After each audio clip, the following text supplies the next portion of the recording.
Ünvanlı sosial yardım alanlara şad xəbər. Artıq məbləğ artımı məbləği açıqlanıb. 23 oktyabr tarixli və gündəm xəbərinin efirində bir xəbər diqqətinizə çatdırırıq. Belə ki, 2026-cı ildən Azərbaycanda yaşayış minimumu və ehtiyac meyarının 300 manat olması nəzərdə tutulur.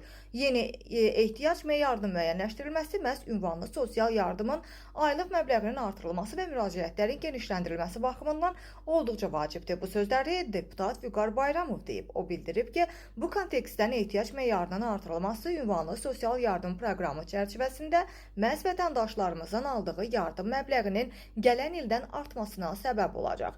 Eyni zamanda ehtiyac meyarı artırıldığı üçün daha çox ailə ünvanlı sosial yardıma müraciət edə biləcək. Aydınlıq üçün deyək ki, ailənin 5 üzvü var və həmin ailənin rəsmi aylıq gəliri 900 manatdır. Bu il həmin ailə üçün 1425 manat ehtiyac meyarı, yəni xərc hesablanır.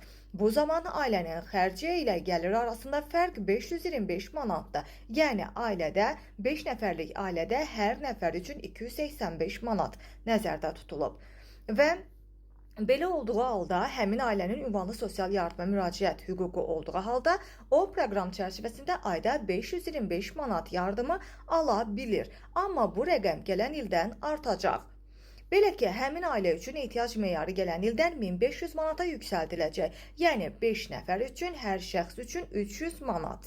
Və nəticədə həmin ailənin gəliri dəyişmədiyi halda aldığı aylıq yardım 525 manat deyil, məhz 600 manat təşkil edəcək. Hazırda isə 80.300 az təminatlı ailənin 353.300 üzvü ünvanlı sosial dövlət sosial yardımı alır. Bu isə o deməkdir ki, artımlardan faydalanan ailələrin sayı isə kifayət qədər çoxdur deyə deputat Vüqar Bayramov açıqlamasında bildirib.